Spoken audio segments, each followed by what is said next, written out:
నమస్తే. Welcome to our channel. నేను మీ పద్మావతి. ఈరోజు మనతో పాటు ప్రముఖ ఆధ్యాత్మికవేత్త మరియు జ్యోతిష్య పండితులు డాక్టర్ ముల్లపూడి సత్యనారాయణ గారు ఉన్నారు. అయితే సంక్రాంతి తర్వాత వచ్చే కనుమ గురించి విశేషంగా ఆ రోజు ఏటలు వేస్తారు. అయితే దాని గురించి ఎందుకని ఆ రోజు చేస్తారనే పూర్తి వివరాలు తెలుసుకునే ప్రయత్నం చేద్దాం. మీరు కూడా నమస్కారం గురువుగారు. నమస్కారం అమ్మ పద్మావతి. గురువుగారు, మనకి సంక్రాంతి తర్వాత గుర్తొచ్చే పండుగ కనుమ. అయితే హ్మ్. కనుమ అనగానే ఆ రోజు కొత్త బట్టలతో పాటు ఏటలు కూడా వేస్తూ ఉంటారు. అయితే మనకి అదే రోజు పంటలు కూడా కొయ్యడము, వాటిని అమ్మడము, హ్మ్. ధాన్యాన్ని ఇంటికి తీసుకురావడము ఇదందరికీ తెలిసిందే. అయితే హ్మ్. ఎందుకని కనుమ రోజు మాత్రమే ప్రత్యేకంగా ఈ రోజే చెయ్యాలి అని ఒక నియమం పెట్టారు. దాంతో పాటుగా మనకి భోగి రోజు ఒక మాంసం అనేది తెలీదు. హ్మ్. సంక్రాంతి రోజు కూడా వండరు. హ్మ్. నీచు అనే జోలికి కూడా వెళ్లరు. మరి అలాంటిది కనుమ రోజున వండడానికి గల కారణం ఏంటి? మనము కొన్ని ప్రాంతాలలో ఆంధ్ర ప్రాంతాల్లో కనుమ రోజున కూడా వండరనమాట. హ్మ్. అనేసి నాన్ వెజిటేరియన్ ముక్కనుమ రోజున కోస్తారు. హ్మ్. అయితే నువ్వు అన్నట్టుగా కొన్ని ప్రాంతాల్లో తెలంగాణ, ఆంధ్రాలో కూడా కొన్ని ప్రాంతాలు రాయలసీమలో కనుమ రోజున తింటారు. హ్మ్. కొన్ని ప్రాంతాల్లో తినరు. అది అవును. వాళ్ళ యొక్క ఆచార వ్యవహారాలను బట్టి వస్తుంది.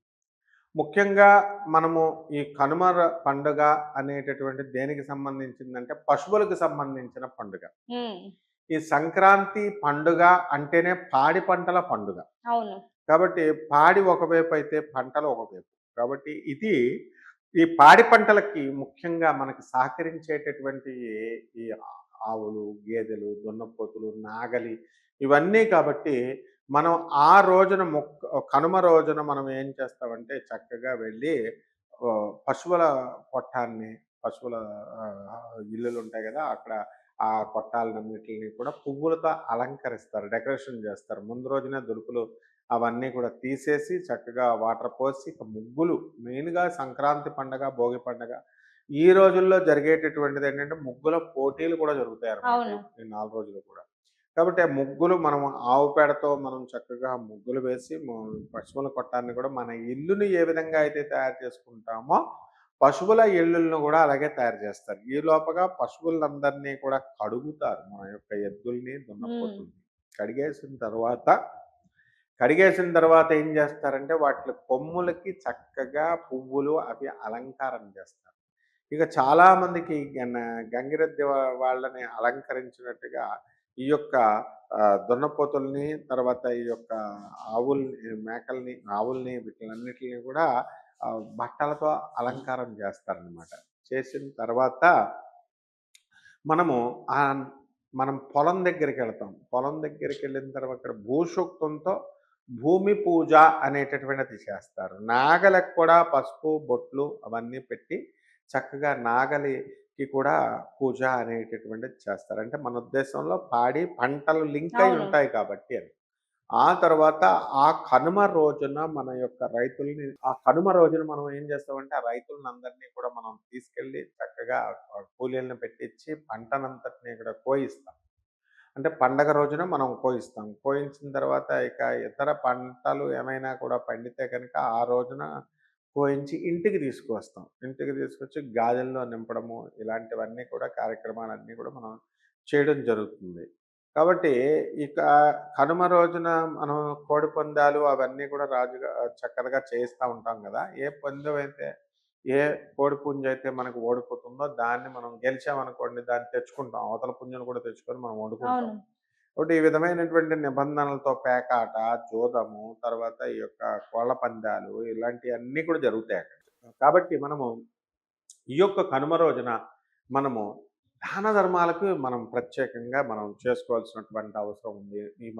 పండుగలంతా కూడా పితృపక్షాల పండుగలు కాబట్టి ప్రయాణాలు ఎక్కువ చేయకూడదు. అందుకనే కొత్తగా వచ్చినటువంటి అల్లుడిని బయటికెక్కడికి కూడా వెళ్ళనివ్వకుండా ఇంట్లోనే ఆ 3 రోజులు అత్తగారు వాళ్ళు బంధించేస్తారు. హ్మ్. ఎక్కడికెళ్ళకు నాయనా అని. ఎందుకంటే అవన్నీ కూడా పితృపక్షాలకు సంబంధించినటువంటి అవును. రోజులు కాబట్టి, ఇవి కూడా అల్లుడికి హాని చేస్తాయి అనేటటువంటి ఉద్దేశంతో ప్రయాణాలకు వెళ్తే చాలామంది యాక్సిడెంట్‌లవుతాయి. ఈ హ్మ్. ఉత్తరాయణ కాలంలోనే చాలామందికి యాక్సిడెంట్‌లయ్యి ప్రాణాలు పోయేటటువంటి సందర్భాలుంటాయి. కాబట్టి ఈ యొక్క ముక్కనుమ రోజున అందుకని మనం ఇచ్చేస్తాం. అయితే మనం ఎందుకు మనము కోడిని కోస్తామంటే అది ఒక ఆచారంగా మనకు ఆ విధంగా ఈ యొక్క కనుమ రోజున మనము ముగ్గులు హ్మ్. ఉంటాయి.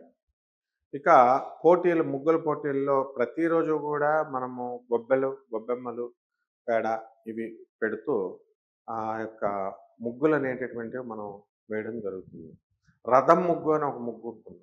అవును. ఆ రథం ముగ్గు మనం సంక్రాంతి రోజు, భోగి రోజు నుంచి మొదలుపెడతారు. అంతకు ముందు నుంచి కూడా ముగ్గులేసుకుంటూ, ఆ 10 రోజులు కూడా ముగ్గులు వేసుకుంటూ వెళ్తూ, మనం ఏం చేస్తామంటే చక్కగా ఆఖరి రోజున దొంగలు, దొంగలు పడతారు కాబట్టి, దొంగలు రథం ముగ్గు అనేది ఎందుకు వేస్తామంటే మనం స సూర్యనారాయణమూర్తి ఉత్తరాయణంలోకొచ్చాడు కాబట్టి, ఆ ఆ రకంగా ఉత్తరాయణంలో ఆయన సప్తాశ్వరథమారూఢం అంటాం. 7 రథాల్లోనూ 7 గుర్రాలున్నటువంటి రథంలో ఆయన ప్రయాణం చేస్తున్నాడు కాబట్టి, మనం అది వేసుకుంటూ వెళ్తామనమాట. ఆ తర్వాత దొంగోడిని పట్టుకుంటామని చెప్పి దొంగని ఆ తోకని చాలా ఒక 10, 15 ఇళ్ళ వరకు తీసుకెళ్ళి అక్కడ వదులుతారనమాట. అవును. ఈ విధంగా ఇవన్నీ గూడా సంక్రాంతిలో వేడుకలు ఇవన్నీ. మనకి కనుమ రోజున చేసుకునే వేడుకలు. కాబట్టి ఈ యొక్క కనుమ రోజున విశేషించి మనకి ఈ పితృదేవతల ఎవరైతే ఉన్నారో అటువంటి వాళ్ళందరికీ కూడా ఎవరైతే మనం భోగి రోజున లేకపోతే సంక్రాంతి రోజున మిస్ అవుతామో అటువంటి వాళ్ళందరికీ కూడా ఈ కనుమ రోజున మనము ఈ ఇది పెట్టొచ్చు. ఈ హ్మ్. తద్దినాలు ఇవన్నీ కూడా. అంటే మనము సాంబారు ఇవన్నీ కూడా వేసి గుమ్మడి ముక్కలు అవన్నీ ఆనపకాయ, సొరకాయ అన్నీ వేసి మనం చక్కగా దప్పలంలాగా చేసి మనం అవును. వేస్తామనమాట. హ్మ్. ఈ విధంగా మనం చేసేటటువంటి వీటిలో మనము ఈ యొక్క కనుమ పండుగను మనం డిస్క్రైబ్ చేస్తాం. కాబట్టి ఈ హ్మ్. రోజున కనుమ పండుగ చేసుకునేటటువంటి వాళ్ళంతా కూడా చాలామంది కొత్త బట్టలు ధరించి, ఆ తర్వాత అమ్మవారికి ఆహ్, నా కోళ్ళని, మేకలని కోసుకునేటటువంటి వాళ్ళు దగ్గరున్నటువంటి గ్రామ దేవత గుడి దగ్గరికి తీసుకెళ్తారు. లేకపోతే ఆ గోడకి చక్కగా పసుపు రాసి అమ్మవారి బొమ్మ కింద అక్కడ తయారు చేసి, ఆ యొక్క కోళ్ళకి మనము ధూపం, దీపం అవన్నీ చూపిచ్చి, ఆ యొక్క కోడికి కానీ, లేకపోతే మేకకి కానీ వాటి మెడలో వేపాకును కట్టి దాన్ని మనం బలివ్వడం అనేటటువంటిది చేస్తారు. హ్మ్. చేసిన తర్వాత అది వండుకొని వీళ్ళు భక్తులంతా కూడా, బంధువులంతా కూడా తింటారనమాట. ఈ విధంగా మొత్తం మీద మనకు కావాల్సినది ఏమిటంటే, ఈ రోజున చేయాల్సినది ఏమిటంటే, సూర్యనారాయణమూర్తి యొక్క పూజలు, భూసూక్తంతో భూమి యొక్క పూజలు. అంటే మనకు భూమి ఇస్తుంది కాబట్టి, అలాగే కామధేనువు పూజలు. ఈ ఆవులు, పాడి పంటలకు చేస్తాం కాబట్టి నందీశ్వరుడి యొక్క పూజలు, ఆ తర్వాత ఈ యొక్క మహాలక్ష్మి అమ్మవారు, హ్మ్. ఆవు యొక్క పూజలు అనేటటువంటివి మనం చేస్తాం. వివరించారు కనుమ గురించి. అయితే కనుమ గురించి వివరించడంతో పాటు, ఆ రోజు చేసే పనుల గురించి కూడా చాలా చక్కగా వివరించారు గురువుగారు. ధన్యవాదాలు. ధన్యవాదాలు.